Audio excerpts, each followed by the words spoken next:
వైకుంఠ ఏకాదశి కథ. ఈ కథను విన్నవారికి సకల శుభాలు కలుగుతాయి. అంతేకాకుండా జన్మజన్మల పాపాలు నశించిపోతాయి. కోటి పుణ్యాలకు సాటి ఒక్క ముక్కోటి ఏకాదశి. ప్రతి సంవత్సరం పుష్యమాసంలో వచ్చే శుక్లపక్ష ఏకాదశిని వైకుంఠ ఏకాదశి అని, ముక్కోటి ఏకాదశి అని పిలుస్తారు. వైకుంఠ ఏకాదశి రోజున ఉత్తర ద్వారం గుండా స్వామివారిని ఎందుకు దర్శనం చేసుకోవాలి? ఈ వైకుంఠ ఏకాదశిని ముక్కోటి ఏకాదశి, స్వర్గద్వార ఏకాదశి అనే నామాలతో ఎందుకు పిలుస్తారు? ఈ పుణ్యతిథి వెనుక ఉన్న అసలు చరిత్ర ఏమిటి? అసలు ఏకాదశికి ఇంత ప్రాధాన్యత ఎందుకు వచ్చింది అనే విషయాలన్నింటినీ ఇప్పుడు తెలుసుకుందాం. ఏడాదికి 24 ఏకాదశులు వస్తాయి. సూర్యుడు ఉత్తరాయణానికి మారే ముందు వచ్చే ధనుర్మాస శుద్ధ ఏకాదశిని వైకుంఠ ఏకాదశి లేదా ముక్కోటి ఏకాదశి, స్వర్గద్వార ఏకాదశి అని పిలుస్తారు. సూర్యుడు ధనుస్సులో ప్రవేశించిన అనంతరం మకర సంక్రమణం జరిగే వరకు మార్గం మధ్య ముక్కోటి ఏకాదశి వస్తుంది. శ్రీ మహావిష్ణువునకు నెలవైన వైకుంఠంలోని వాకిళ్ళు ఈ రోజున తెరుచుకుంటాయి. కాబట్టి దీన్ని వైకుంఠ ఏకాదశి అని అంటారు. ఈరోజు శ్రీ మహావిష్ణువు గరుడ వాహనారూఢుడై 3 కోట్ల దేవతలతో భూలోకానికి దిగివచ్చి భక్తులకు దర్శనం ఇస్తారు. కనుక దీనికి ముక్కోటి ఏకాదశి అని పేరు వచ్చిందంటారు.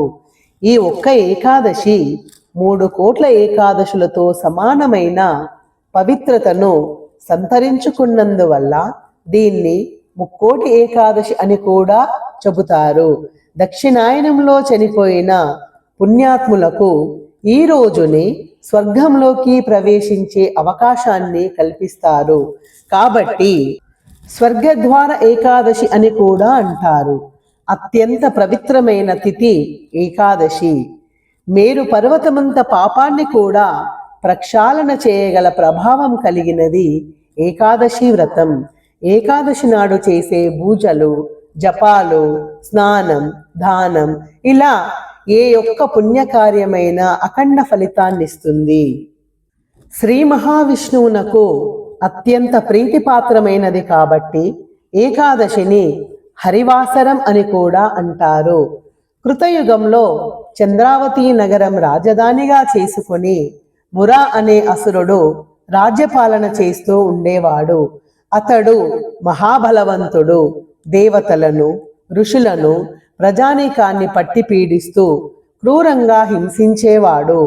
ఇంద్రాది దేవతలను సైతం ఓడించి త్రిమూర్తుల మీదకే కాలు దువ్వడం మొదలుపెట్టాడు. ఆ మురాసురుడి అకృత్యాలను భరించలేని దేవతలు ఆ బ్రహ్మరాక్షసుడి బారి నుండి తమను కాపాడమంటూ వైకుంఠం చేరుకొని శ్రీ మహావిష్ణువును దర్శించుకొని తమ బాధలను మొరపెట్టుకున్నారు. ఆ రాక్షసుడి బారి నుండి తమను రక్షించమంటూ ప్రార్థించారు. దాంతో శ్రీ మహావిష్ణువు యుద్ధానికి సన్నద్ధుడై మురాసురునితో తలపడ్డాడు.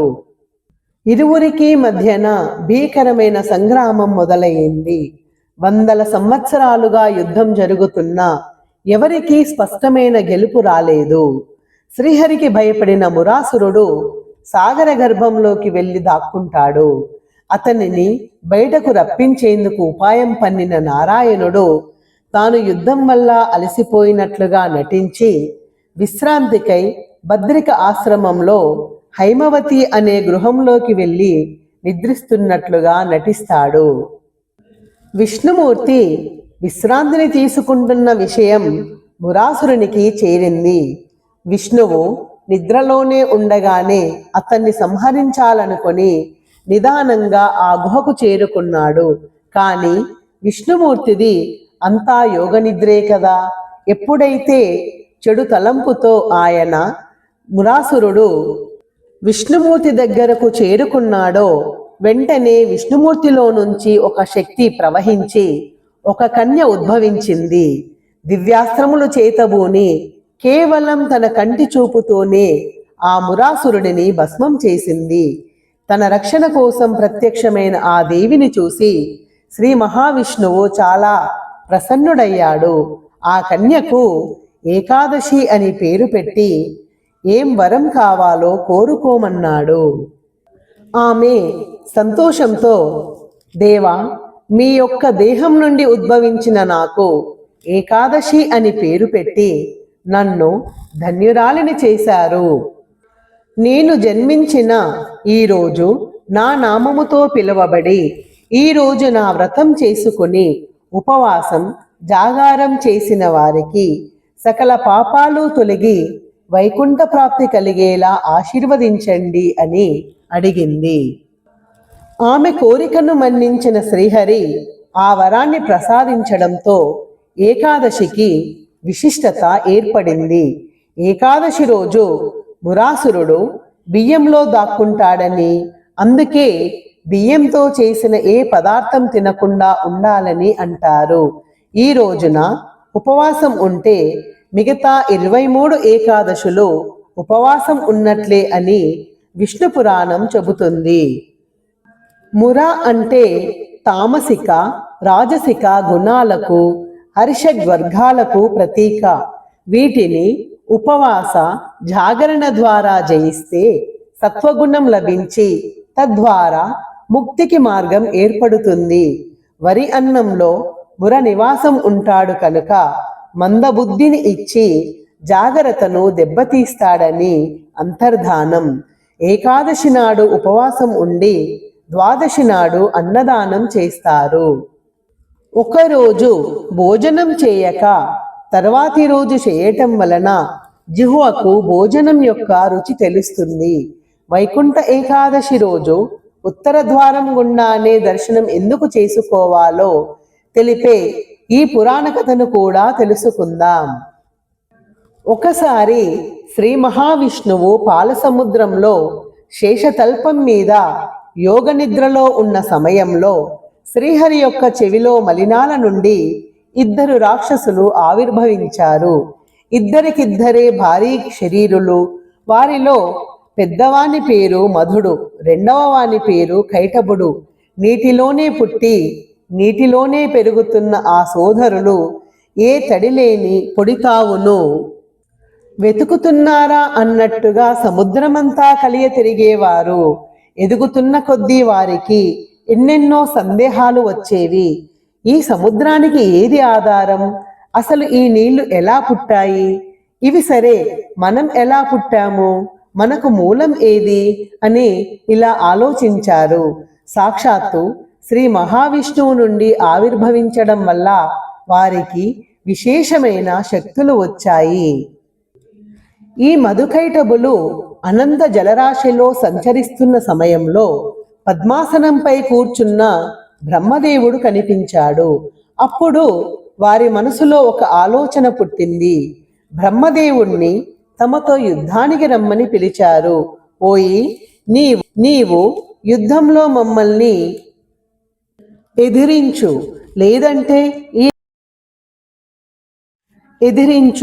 లేదంటే ఈ కమలాన్ని విడిచిపెట్టి వేరే ప్రదేశానికి వెళ్ళిపో. బలహీనుడవైతే ఈ పవిత్రమైన ఆసనంపై నీకు అర్హత లేదు. అది కేవలం అజయులకే సొంతం అవ్వాలి. కాబట్టి మాతో యుద్ధం చెయ్యలేకపోతే నీ పద్మాసనం విడిచిపెట్టి ఎక్కడికైనా వెళ్ళిపో అన్నారు. అప్పుడు బ్రహ్మగారికి ఏం చేయాలో తెలియక శ్రీ మహావిష్ణువుని ప్రార్థిస్తారు. శ్రీహరి ప్రత్యక్షమై మధుకైటబులతో ఇలా పలికారు, మీరు నా నుంచే ఆవిర్భవించారు కాబట్టి ఈ రాక్షసత్వాన్ని వదిలి ఏం వరం కావాలో కోరుకోండి, ప్రసాదిస్తాను అని పలకగా అందుకు ఆ రాక్షసులిద్దరూ నవ్వి, నువ్వా మాకు వరాలు ఇచ్చేది? నీకేం కావాలో కోరుకో, మేమే నీకు వరం ఇస్తాము అని బలగర్వంతో అన్నారు. అప్పుడు వారి అహంకారం చూసిన శ్రీ మహావిష్ణువు, సరే అయితే నేనే కోరుకుంటున్నాను, మీరు నా చేతిలో మరణించాలి అని అన్నారు. దానితో ఆ ఇరువురి రాక్షసులకు గర్వభంగం జరుగుతుంది. మధుకైటబులు శ్రీహరితో ఇలా అంటారు, సరే, మేము నీ చేతిలో మరణిస్తాము, కానీ మాతో ద్వంద్వ యుద్ధం చెయ్యాలి అని చెప్పారు. శ్రీ మహావిష్ణువు దానికి అంగీకరించి అస్త్రాలు లేకుండా చేతులతో పిడిగుద్దులు గుద్ది వారి మధ్య ఎన్నో సంవత్సరాల యుద్ధం జరిగింది. ఈ రాక్షసులు శ్రీ మహావిష్ణువు శరీరాన్ని తాకారు. విష్ణుమూర్తి పాదపద్మాలను దర్శిస్తేనే లోకంలో కింపురుషులు, యక్షులు, ఋషులు, సమస్త దేవతలు తరించిపోతారు.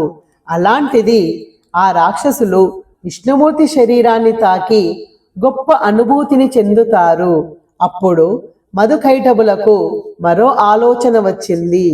శరీరాన్ని తాకితేనే ఇంత ఆనందం ఉంటే, ఎల్లవేళలా వైకుంఠంలో ఉంటే కావలసింది ఏముంది అనుకొని విష్ణుమూర్తితో మాకు ఒకే ఒక్క వరం కావాలి, మమ్మల్ని వైకుంఠలోకానికి తీసుకుని వెళ్ళండి, ఎప్పుడూ మేము మీతో పాటే ఉండే వరాన్ని ప్రసాదించండి అని శ్రీహరిని ప్రార్థిస్తారు. భక్తవరదుడైన స్వామివారు ఇద్దరి మొరను ఆలకించి అందరూ వెళ్ళే ప్రధాన ద్వారం నుండి కాకుండా వారిని ప్రత్యేక ద్వారం గుండా వైకుంఠంలోనికి తీసుకువెళ్ళాలని భావించి వైకుంఠానికి ఉండే ఉత్తర ద్వారాన్ని తెరిపించారు. స్వామివారి ద్వారపాలకులైన కుముదాక్షులకు ఆ ద్వారం నుండి వచ్చే వారిని లోనికి పంపించమని ఆజ్ఞాపించారు. ఆనాడు ఏకాదశి పర్వదినం ఉత్తర ద్వారం తెరవగానే మధుకైటబులు శ్రీ మహావిష్ణువులో ఐక్యమైపోతారు. ఈ విషయం తెలిసిన 33 కోట్ల దేవతలు కూడా ఉత్తర ద్వారం నుండే శ్రీ మహావిష్ణువును దర్శించి మహావిష్ణువు యొక్క అపార కరుణా కటాక్షాలను పొందుతారు. మధుకైటబులు విష్ణుమూర్తిలో విలీనం అవుతూ మరో వరం కోరుతారు. ఏ భక్తులైతే మమ్మల్ని స్మరిస్తూ నీ ఆలయానికి వచ్చి ఉత్తర ద్వారం గుండా నిన్ను దర్శించుకొని ఏకాదశి వ్రతాన్ని ఆచరిస్తారో వారికి వైకుంఠ ప్రాప్తి కలిగేలా ఆశీర్వదించమని కోరుతారు. అందుకు స్వామివారు అంగీకరించి ఆ వరాన్ని ఒసగారు. అందుచేత ఆ రోజున వైకుంఠ ద్వారాన్ని తలపించే విధంగా వైష్ణవ ఆలయాల్లో ద్వారాలను ఏర్పాటు చేస్తారు. మామూలు రోజుల్లో దేవాలయ ఉత్తర ద్వారాలు మూసి ఉంచుతారు. కానీ ఈరోజు భక్తులు ఆ ఉత్తర ద్వారం గుండా వెళ్ళి దర్శనం చేసుకుంటారు. శ్రీరంగంలో, తిరుపతిలో ఈ వైకుంఠ ఏకాదశిని విశేషంగా జరుపుకుంటారు.